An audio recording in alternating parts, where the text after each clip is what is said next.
तर अर्धवट माहिती घेऊन लाडकी बहीण योजनेबाबत अपप्रचार सुरू असल्याचं अदिती तटकरे यांचं म्हणणं आहे। आदिवासी विभाग आणि सामाजिक न्याय विभागाच्या मूळ निधीचा धक्का नाही असंही तटकरे यांनी स्पष्ट केलं। दोनही विभागाला दिलेला अधिकचा निधी हा लाडकी बहीण योजनेसाठी वळवला असंही तटकरे म्हणतात।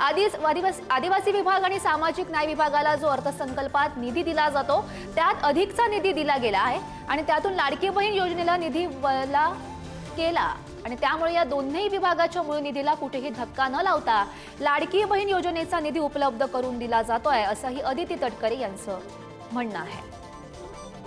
बऱ्याचशा वेळेला लाडकी बहीण योजनेच्या संदर्भामध्ये अर्धवट माहिती घेऊन त्या संदर्भातला प्रचार अपप्रचार हा केला जात असतो।